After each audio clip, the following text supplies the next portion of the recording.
everyone, and welcome back to my channel. And this is the newest one in the series of Cozy Things Chats, where I get the delight of speaking with different people, and book people know especially well how to be cozy. So I am going to be joined by Gina of the lovely channel Gina Books. So Gina, thank you for joining me for a Cozy Things Chat.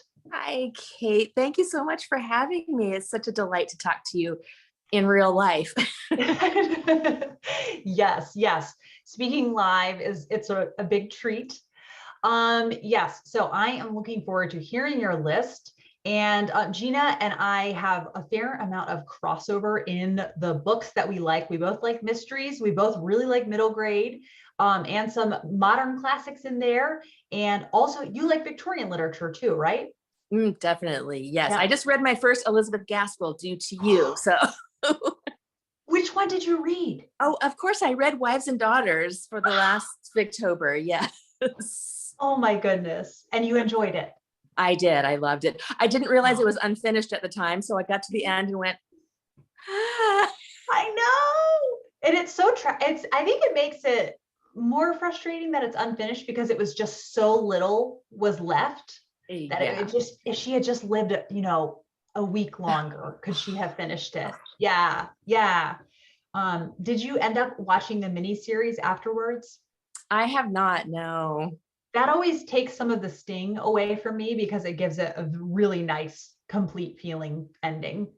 I'll have to put that on my list. Yes, yeah. And the couple that you've just been longing to be together the whole time, you get some nice scenes with them. Yes. So I guess we can just get into your cozy things list. So what is number one? Well, I have so I sort of grouped some things together. I'm not sure that I even have exactly 10 things, but my first group, of course, is some books. Mm-hmm. And the ones I wanted to show you and share out are 3 books that have been really important to me in sort of developing a philosophy about coziness and about living a beautiful life. This is the first one that I have to recommend. This is a really old book. It is, I think it was published back in 1986, which was the year I went to college. And I bought this book at a bookstore in the mall in 1986. And it has lived with me and I have loved it for a long time. Let's just say a long time, many years. But what I love about this, and I'm not sure that this would be a great book for younger people to read now. It's quite dated. One of her tips is get yourself a very long phone cord so that you can putter around the house while you're talking on the phone. And it's like, what? That does sound so Susan Branch. Like that seems totally something she would say. It's very much of that sort of era. And why I love it is because I think the subtitle is 500 Ways to Add Elegance, Order, Beauty, and Joy to Every Day of Your Life. And so why I love this so much and why I come back to it over and over again and just flip through it and pick out little passages here and there is because it reminds me that all of the little things that we do every day can be beautiful and cozy and wonderful. And it doesn't cost money necessarily to make something attractive and pretty as you're using it, but it's just such a good reminder.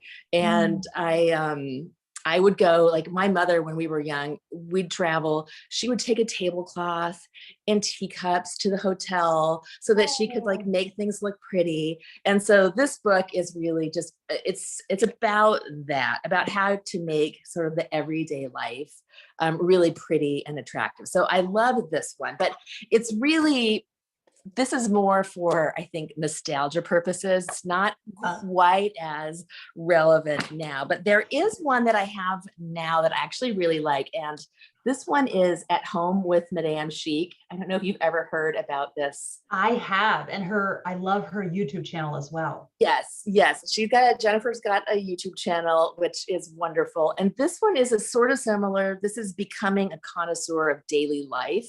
And it's really the same philosophy of making your daily life attractive and enjoyable and beautiful.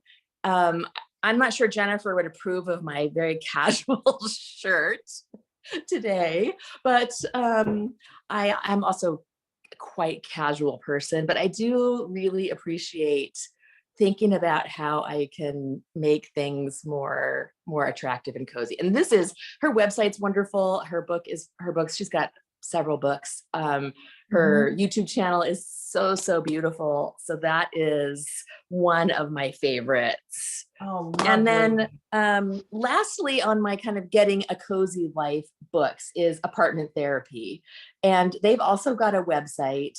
It's called Apartment Therapy, but it's actually just home therapy. It's how to make your home comfortable, cozy, useful, how to make it sort of support your life and the things that you love. And this is a really actually quite cozy book. They've got what they call a 9-step cure to making your home support what you like to do. And they do a 9-step cure every January online, where they give you little prompts every day to do a short little task to tidy or to unclutter or to clean. And it's really, really nice and just a really fun, cozy way to think about making sure that your home supports the way that you want to live, which I'm not sure a lot of us really think about. Yeah. Well, and I feel like that title is such a tell too, that it's the apartment cure. And so it doesn't seem like you need a ton of wealth to maybe necessarily make the home like you want it to be. Yeah, exactly. And I think they're based in New York, and a lot of New Yorkers don't use their apartments as fully as I think a lot of us do. But it's still applicable to everyone everywhere. I feel like just making sure that things are well used, are clean, are attractive, and it's how to set things up in a way that supports your lifestyle, which is very important to me. Yeah, very nice. Very nice. So with the first cozy thing was kind of like home decor, almost like feng shui sort of things. Yes, exactly. It's like the foundations of having a cozy home, of the hygge lifestyle, which is so popular, I think, now, but it's about everything, which I really love. But I think, along those same lines, I also like to set up like routines for myself to make sure that I'm just make sure that I am following my own advice and making sure that things are still staying clean and tidy, and that I work from home. And so one of my really important things is to make sure that I leave my office and like have an evening routine to transition from work time to home time. And so one thing I did want to show you is because I was getting in the very bad habit of having a glass of wine every night. Oh, yes. I remember in one of your videos, you talking about this. Yeah. Yes. And it was fine because it was only 1 or 2 glasses, but when you add up 1 or 2 glasses every single night, it becomes too much. So I got in the habit of buying these kombuchas, and I'm actually drinking this one right now. It's really, really good. It's very cozy, and it's very nice to have a sort of a special drink to transition from your work day to your home day that's not an alcoholic thing. So I'm actually drinking this one in one of my favorite little wine glasses. Oh, that's awesome. You can still drink other drinks in beautiful glasses. So that's lovely. Yes, exactly. And the other thing that I do to transition, which I've got to show you, because I always watch a show. So I always turn on usually the TV, either a Netflix show. I went through the entire Star Trek series from beginning to end, which was how a fun. blast, which I would not say is cozy, but was a really fun routine. But I do have two cozy shows that I think you are probably already familiar with. The first one, I've got the DVDs of it, is As Time Goes By, which I love this. This is what I'm watching right now. So I work until 5. I turn my computer off. I pour myself a special drink. I come in, I pop the TV on. I got BritBox, so I don't actually watch them on the DVD anymore. I watch them on BritBox, and I'll watch an episode or two while I'm puttering around the house, while I'm starting dinner, kind of getting my chores done. I've watched them all a million times, so I don't have to pay attention anymore. They're just background noise.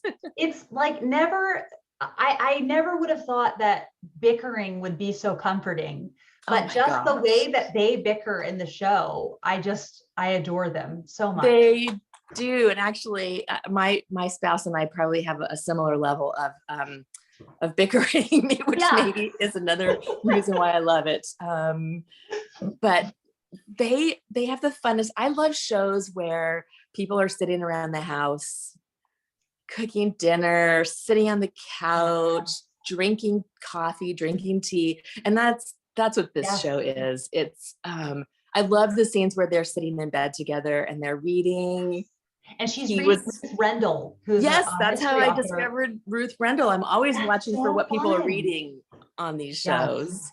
One scene he was reading Winnie the Pooh, which was adorable. And it was just, I love those scenes in bed. They're just sitting in bed and they're chatting back and forth and they're reading their books and they're just ending their day. And it's so nice.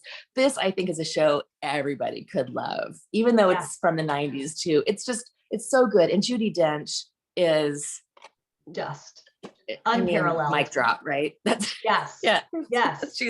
She's wonderful. I love her. So this is one of my favorites. I love this. I love this series.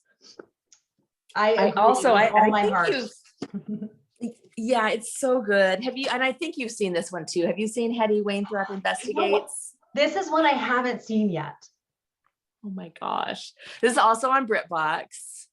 And this is, I mean, if I had to pick sort of a mystery trope that I love, it's the old lady solving crimes. They are, so she's retired. It's British. She's feeling redundant. She doesn't know what to do with herself. She's a little bit bored and she decides to start a detective agency. And it is Patricia Rutledge, who is another actress that I just love. You can kind of fabulous. See that. She's also have you seen Keeping Up Appearances? She's very different in this. She is the British lady with her little handbag and her solid shoes, and her sidekick Jeffrey is what's his name? Derek. I can't remember his name. He was in the Lord of the Rings as one of the hobbits. Dominic Monaghan. Yes, thank you. Yeah. And so he gets a moped at one point and they putter around on the moped, and it's just same thing. I love they're in the house scenes where they're cooking dinner and you just see the English kitchen with this little tiny refrigerator and the washer in the kitchen. So this is, I would recommend this. Now, all of the crime it's not all like cozy crime. Some of the crime is a little, it's murdery.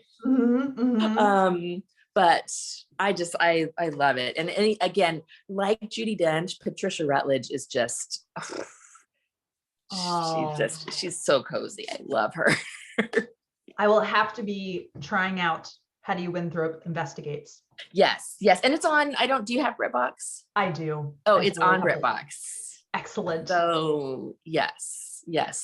I would definitely, the first episode is it's a little bit on the dark side. So if you watch the first one and go, "It's a little dark," just kind of watch the second one, because it gets cozier from there.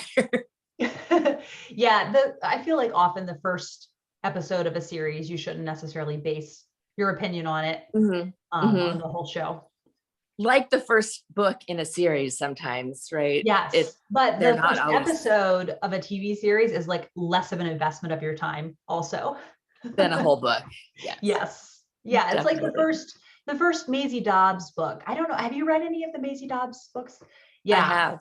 Yeah. And I like mysteries enough that I was not put off, but I know some people, when they read it, they're, wow, where was the mystery in it? And it's really not, it doesn't have much of a mystery in it, but I'm like, oh, the series, it gets so good. So just, you needed that background, and then you keep going. Yes, I love that series. Although the last couple, I stopped on the one where she goes to, oh gosh, where did she go? She goes to like Greece or something.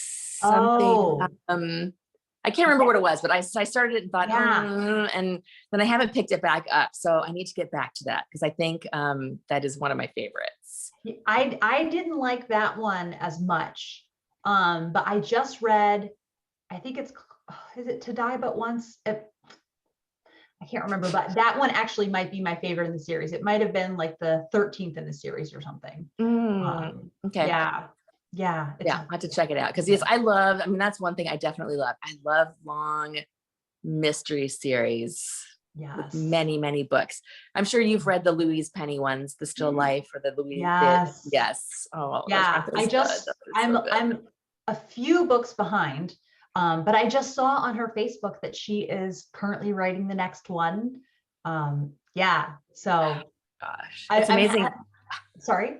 I was just gonna say, it's amazing how they can put out so many books that continue to stay so good. Yes. After so many, it's with series, I find they tend to drop off at some point, but that one is still, I still got a couple to catch up on. I haven't read the last couple, but it's so good. Yeah. And I think there's something really special. Some authors, when they don't start writing until middle age, that then they have just all of these ideas that have been brewing around maybe for a long time. It was the right time for them to be writing. Yeah, so good. So good. I love those. I saw her, she did an interview with a Canadian bookstore where she lives in Canada, and it was so much fun. She is just as delightful when you see her talking as you imagine her to be, just inspirational and charming. It was a really fun interview. That's so lovely. Anything I've seen her with too, she really does not take for granted that people enjoy her books. She seems just genuinely flattered anytime someone tells her that they enjoy her writing. It's wonderful. It's wonderful. Yes, I love her. Yes. So are we on to Cozy Thing 3, I think? Well, let's say we're on to Cozy Thing 3, which I'm gonna have to say, I've not heard you talk about the cozy books of Miss Read very much, but I cannot get through a Cozy Things chat without talking about Miss Read. Have you read her before? So first, I'll say that those editions that you have, I love, and they're the ones that are on my mom's bookshelves. Here's my thing with Miss Read is I really love all the Thrush Green Christmas books. So Christmas Village, No Holly for Miss Quinn, The Christmas Mouse. I get like emotional kind of just thinking about them. They're just the perfect kind of book to read at Christmas. However, I haven't had a whole lot of luck just reading her other books. I haven't tried that much, and I think I need to be in the right frame of mind. And obviously, if I enjoy her Christmas books, it should translate then to able to enjoy the other one. Because I know there's a whole series of Thrush Green, and then there's the Fairy Acre series. So I want to try more with her writing. I have a whole shelf because I've been searching for these.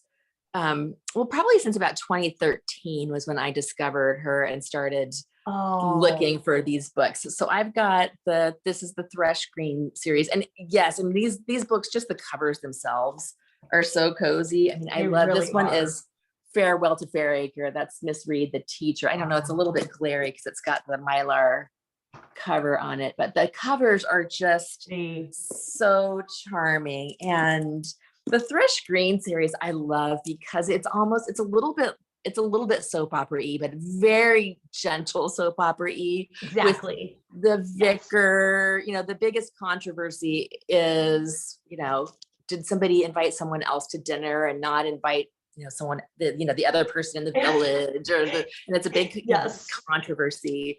And it's the vicar, and they're making tea, and it's just, I love these books where they're just sitting around making coffee, drinking tea. There's a theme here for me. It's very low stakes drama. Like if something bad is going to happen, the amount bad, the pain level is not going to be that high, which is very comforting.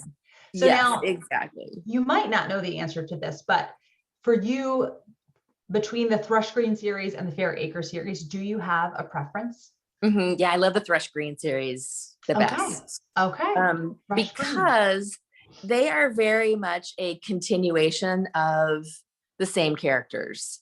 It's very much, you start with characters and you follow the other characters come and go, but you learn to love these characters over the length of the books.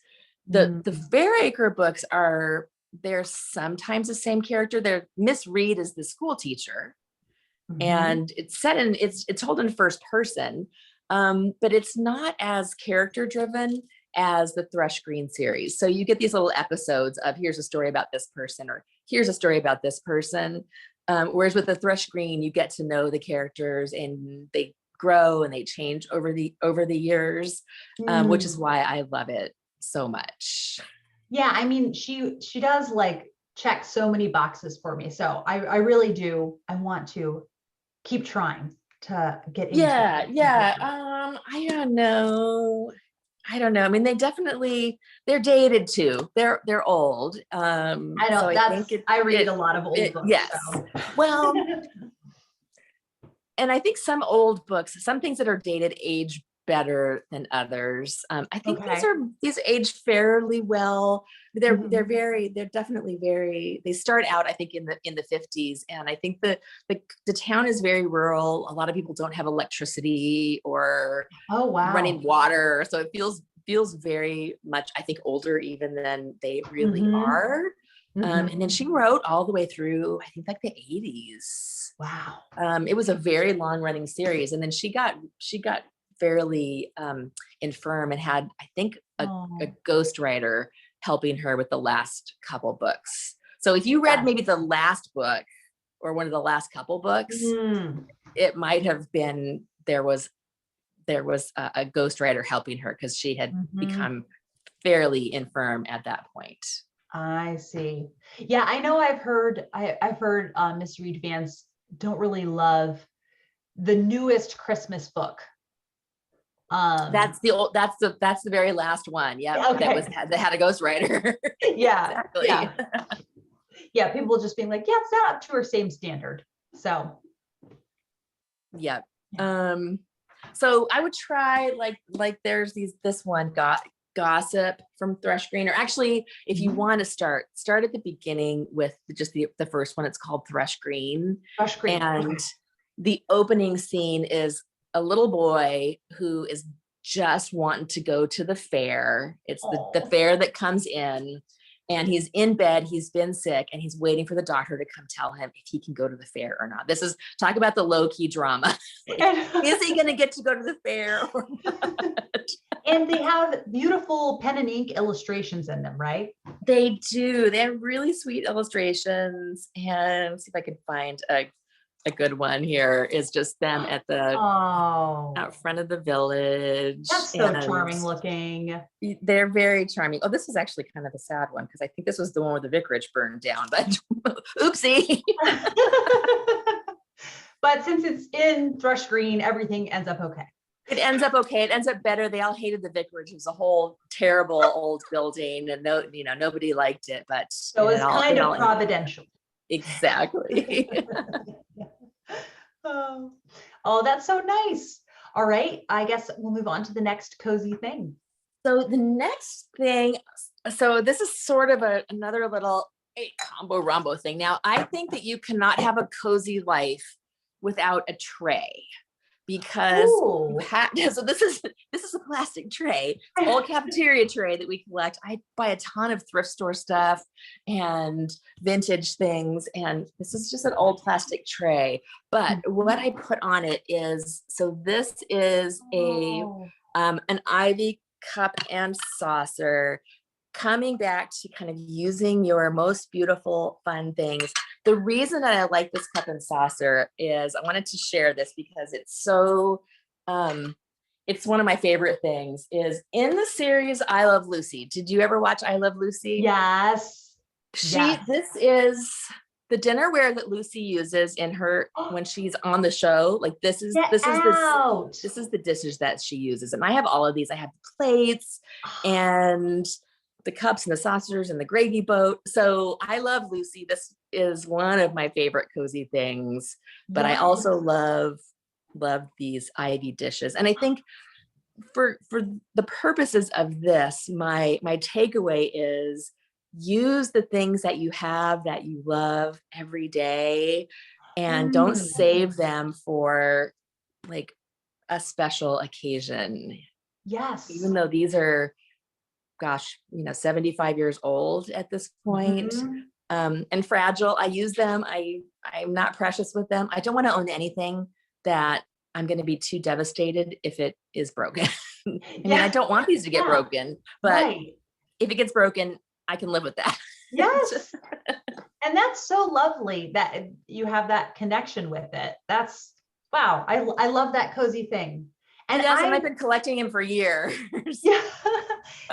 And I've thought often how I should get us a tray, because that is, sometimes we'll go out like on the screened out porch and I'll bring tea for me and the boys.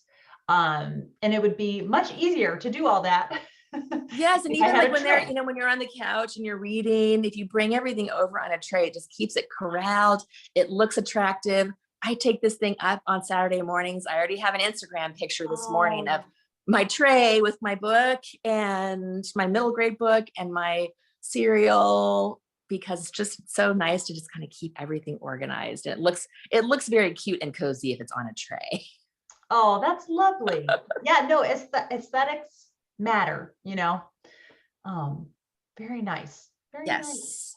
And then I just have a couple teas, because you cannot have a cozy chat without a cozy tea, right? Yes. Have you tried this one before? It's the organic India sweet Tulsi rose. Ooh, I have not. It is so good. It's very rosy. And sometimes rose teas are not very, but when you brew them, they don't taste very much like rose. This tastes very rose-like. I've never had a rose tea. Oh, it smells good. It tastes good. It's herbal, and it's such a delight. So you can't have a cozy day without having some herbal tea. I love this one. I also love this this Bigelow lavender chamomile. Whoopsie, I dropped it. Lavender. Have you ever tried this one? Lavender chamomile. That one's really good too. Yeah, I am interested in trying more herbal teas. So these sound very intriguing. Do you drink coffee or tea or both? I have acid reflux, so coffee is a big no-no. And so herbal teas, I'm getting more into them now. Yes, I've been trying to cut back on my coffee, because I've noticed that, just like the wine, you creep up this consumption, and it becomes this habit of drinking like way too much. So I'm cutting back. I'm on my herbal teas, which I love. These are just wonderful. And that rose one is, it's so good. Oh, yeah, no. And that's because kind of before I was like, well, I can't have coffee. There's just nothing, no hot beverage that I can enjoy, but I found like peppermint tea. That's what I've been enjoying a lot lately. And so, herbal teas are really wonderful, because there's lots of different flavors out there. And then I think a lot of people who can't stomach kind of very acidic things can do different herbal teas. Yes, definitely. So I would definitely recommend this one. Give it a try. Okay. Excellent. That is on my list then. All right. Are you keeping track of how many things we're up to? I have not been paying attention. I'm so engrossed. I'm not like counting. I think, is it 5 maybe? because I also have, well, I mean, I'll just keep going. I can just keep talking about cozy things until we can't talk anymore, but I have to have some cozy music. So, I've got CDs here, but I pretty much only listen to streaming music. Do you? It's just so convenient. Like I was big, like I only do CDs, and then I realized how convenient it is. And yeah, no, I'm a big Spotify user. Yes. Well, we have, what's it called? We have a Sonos. It's like a little box that is attached to the stereo. I also have a turntable, which is really also quite cozy. That is very cozy. When you put a record on and you have to be prepared to take the record off when it's done, it changes your listening. It focuses you in. I think you just sit down, you listen to the music. Maybe you do a quick little couple tasks, but I love listening to records. I love seeing the art. I love record covers. But I did pull out I just pulled out the CDs because they're easy, but I generally listen to these. I do listen to these on my, my streaming. But the first one it's so hard to see these. This is Wynton Marsalis, The Resolution of Romance. It's Standard Time, Volume 3, The Resolution of Romance. He is a trumpeter, and this is his father who plays the piano, and it's jazz standards. It is so wonderful. It's relaxing, it's cozy, it's such good background music, but it's also romantic music if you're prepping for a dinner party or kind of just wanting to have some background music going. It's says classic standards and ballads, and it's the jazz classics, which is also this one, Chet Baker. I don't know if you've ever heard of Chet Baker. He's from the 50s. He sounds very modern, but he's also a jazz piano player and singer. Does all the standards, but this music is so lovely. I think you would love it. And then lastly, this is a little bit more modern, although this is Coldplay, Parachutes. Oh, my husband and I really like when we're like hanging out as a family. That's some of our like music that we like to have on. I love this. This has become, and this is not really the case for the last 2 years because I have not had people over for 2 years. But I love having people over for dinner. I love sitting around, visiting, having appetizers, listening to music. And this has become when I'm getting ready for a dinner party, I put this in. I make sure that all of my preparations are done half an hour before so that I can listen to some music and sit and relax and have a drink while I'm waiting for everybody to arrive. And this has just become, or it's been a couple of years due to, but I just love, now every time I hear this, that is what I think about. And one of the fun things for me is when I'm listening to music, I'm always thinking about making memories. Like, when you hear a song from high school and you go, oh my gosh, that brings back memories. I want to do that now. When I'm playing music, I want to think of when I'm 90 and I'm looking back, what memories is this going to bring back for me? And it's going to bring back the memories of prepping for dinner parties and having people over and having fun times together. So these are just 3 really, really nice CDs that I love. Oh, and I really love jazz. So I look forward to investigating these. Oh, this one, especially the trumpet, the Resolution of Romance. It's so good. We saw him. He was, the Seattle Symphony has like invites guests every once in a while. And he played with the Seattle Symphony once. This was probably 20 years ago now. It's been a long time. But it was a really fun experience of listening to a jazz trumpeter playing with the Seattle Symphony. I love that. Wow. Yeah. Oh, that's very cool. All right. I guess the next crazy thing. Okay. I cannot talk about being cozy without talking about this Amazing Grace body wash. Sounds a little bit weird, but this for a cozy, relaxing evening in the bath with a candle and a book. This is Amazing Grace. It's sort of just like a light, soapy, fresh scent, but they've also got all kinds of things like fruits and bananas. And I mean, they've got every single scent you can imagine. And I just had this on my sink. I had this in my bath. This is all I use on my hair, on my body for bubbles. Oh, wow. And it smells so good. It's so cozy because it's good for baths. It's good for washing your hands. And it's just really, really smells good. So you cannot have a cozy bath without a beautiful scented bubble bath. Yeah. Yeah. No, and scents really can make an environment seem more calming. Mm-hmm. Yes, I love, and that's another thing. Smell brings back those memories. So if I'm 90 and I smell this, it's gonna bring back this fun time that I've had. The last 2 years haven't been quite as fun, right. but still nice. Yes. All right. What is the next cozy? Okay, the next thing is one more batch of books. Have you read D.E. Stevenson? I've only read Miss Bunkle's book, but I loved Miss Bunkle's book.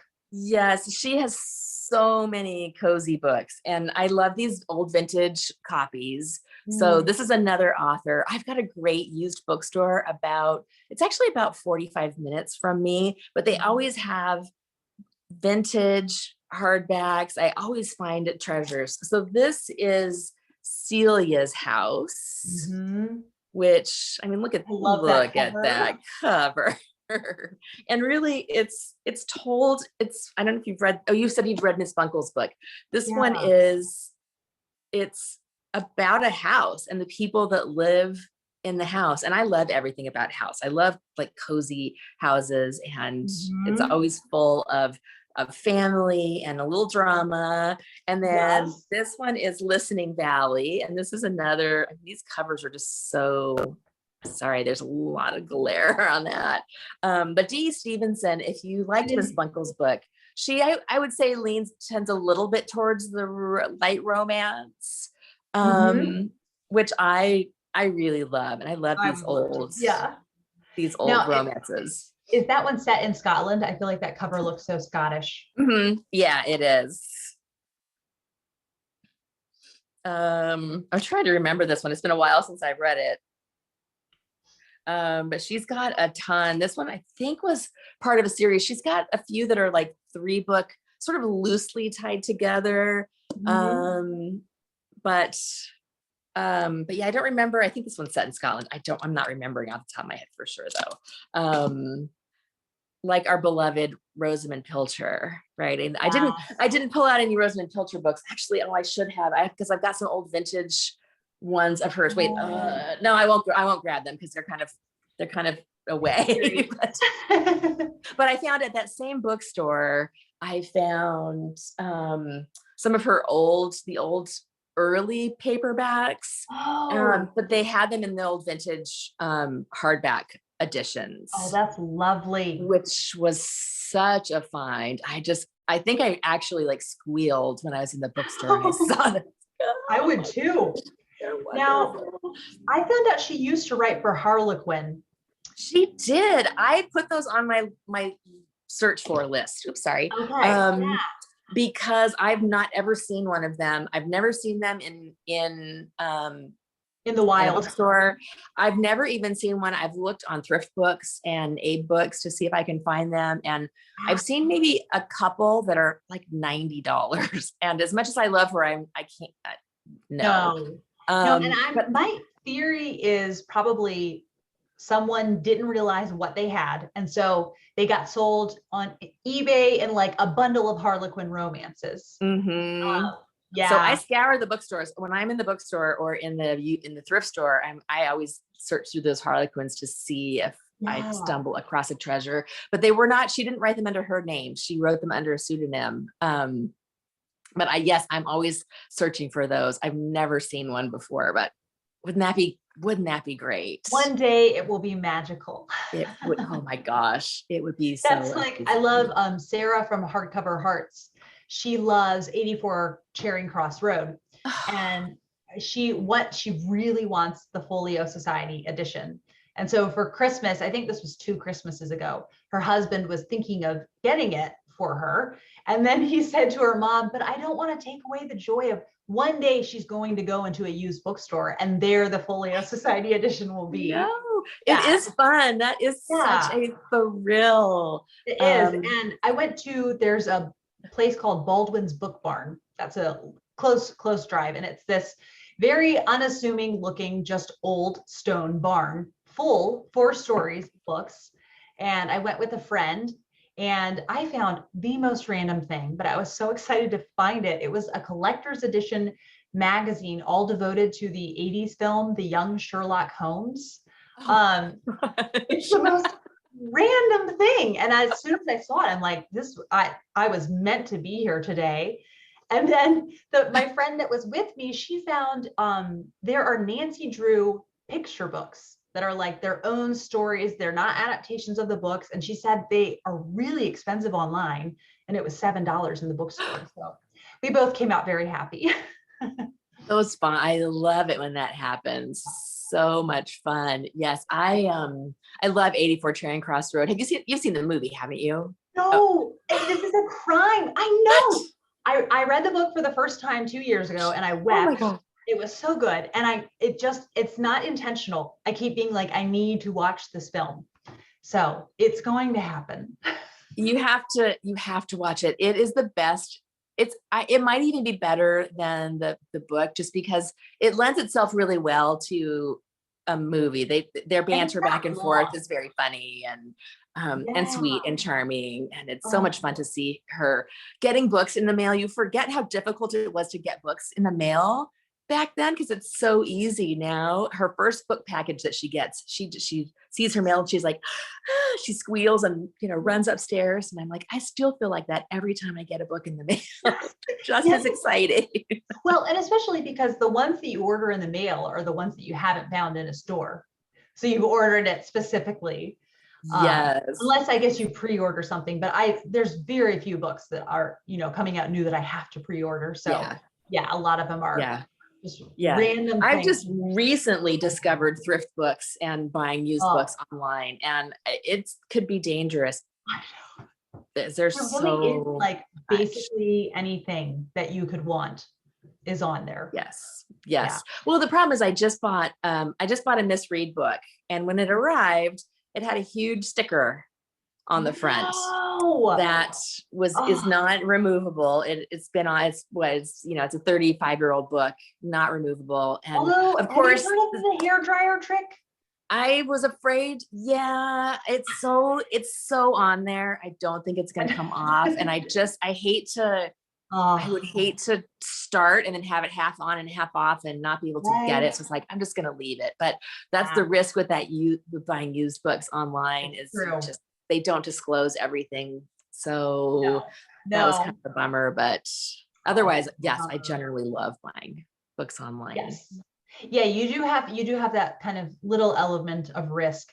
The website I felt like seems a little bit less risky to order through is Half Price Books, because I feel like people physically stock their used bookstores, like you're buying from their used bookstores. And so I feel like an employee with integrity would list kind of the laws that were there. Hopefully. Oh, yeah. There's a Half Price bookstore actually near me. So that's a store that I shop at already. I don't think I realized they sold stuff online. They do. And they have, I bought, have you heard of Beverly Nichols? I don't think so. Down the Garden Path is one. No. He's up your alley. He writes British books and about gardening a lot. And this Down the Garden Path is a really humorous book, just his take on moving into this house and kind of reviving the sort of dead garden that's there. Oh, wow. And this book is very hard to find though. And for at a lot of websites, it was like $100. And I think I found it for like 20 something. Yeah. On Half Price Books. So it wasn't on eBay, not on Thrift Books, but on Half Price Books. Yeah, that's where it was. So you'll find some good things on there. Oh, I'll have to keep that in mind. I would not have thought of that. It's a good tip. Yeah. Okay, what is our next cozy thing? I'm looking around my pile here. I think, oh, well, I have two more things. How are we doing on time? Okay. You're Um, fine. This my is last sort of TV thing is Charlie and Lola. Have you ever watched Charlie and Lola? no, and seems like something my boys would enjoy, so I am very intrigued. It is adorable. So it is a cartoon. It's a Mhm. British cartoon, and it is Charlie and his little sister Lola, who is small and very funny, and always causing some drama in the house. She doesn't want to go to school. She doesn't like to eat tomatoes, and Charlie's tasked with making sure she eats her dinner, or he's tasked with making sure she brushes her teeth before she goes to bed. And the very first episode of this I saw was them going to the library, which of course Oh, I went, I have to, and I have the whole yes. box set now of this too. But it is so cute. It is so cozy. I mean, it's just very charming. They are also books. So this is based on a series of picture books. I thought it Um, looked familiar as books also. yeah, so the picture books are Wow. super duper sweet, but the cartoons are very cute. I've never really seen them on any streaming service. I'm Mhm. not sure how easy they are to find, but I've got the DVDs, and I think I saw it first on Disney, on a Disney Playhouse. I saw it on Yeah. TV, and it does say it's a BBC video, so maybe it's available on BritBox or one of those Yeah. other streaming channels. But it's adorable. Um, and then wait, I'm just gonna, sorry, reach down, because my last thing is, you already saw him, my Woody behind me, and he's sitting on a stack of books, and He looks perfect on top of the stack of he books. he perches. And my last cozy thing is just Disneyland. I've got a little Disneyland binder clip. I've got lots of Disneyland memorabilia. I don't tend to like a lot of knickknacks, but I love to have like a Woody or Oh, something sitting on a stack of books, because I feel like it just is a little perch. It's a little cozy yeah. addition to the book stack. I don't have a ton of book stacks. I also really like to keep things corralled and not let books take over the whole house, which they can do. Like rabbit. So yes, they multiply. My rule sort of is, once they start spilling out of the shelves, that means it's time to kind of do a purge and cycle some things Yeah. out. Yeah. But I love Disneyland. It's one of my favorite things to do. I have two sisters and we're big Disneyland fans. We go pretty much Oh, every year for vacation. And so he is just a sort of a family mascot. And I think it's oh, just nice to have it's nice to have some cozy memorabilia yes. around you, whatever that might be for you. Could be something Yeah. different for different people, but I love my Wow. Woody. Now, I have a fun trivia. I don't know if you know this about the Woody doll. The voice is Tom Hanks' brother. They had, like, due to scheduling, when the Woody doll was coming out, Tom Hanks couldn't do it, and his brother sounds so much like him. And so they had his brother record the sayings for the Woody doll. I did not know that. That is a good piece of Fun. trivia. That's Yeah. very cute. Yeah, yeah. Well, I'm sure Tom Hanks is very busy.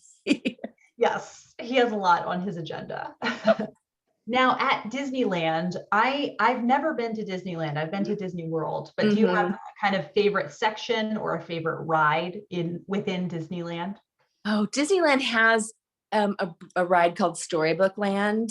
Oh, And they do not have there's not one at Disney World. So you're gonna have to come out to Disneyland, because it is a boat ride through all of the miniatures of all of the stories. So you get in a boat, you go through Monstro's the whale's mouth, and you land in Storybook Land, which is this little fairy tale land, a tiny little Alice in Wonderland house, a tiny little the Wind in the Willows, Ratty and Molly's house, oh. and you're Mhm. floating through this little tiny world. It's so so cute. It's all miniatures of all of Oh, these Disney stories, and it's adorable. I love it. That sounds so sweet. And I It's do love very sweet. kind of in the older cartoons, how when they open up, it looks like a storybook. And so that totally makes sense that there would be a ride like Oh, it's wonderful. Yes. And how could you not love a ride called Storybook Land? yes. How could you not? No, it totally makes sense. Oh, well, Gina, your list was fabulous. And thank you so much for being a guest. Thank you for having me. It's been so much fun to talk to you and get to know you a little bit, apart from watching all of your videos, which of course I have loved for a long time. Oh, thank you. And I will link Gina's channel down below and her Instagram handle. And thank you everyone for watching. Bye.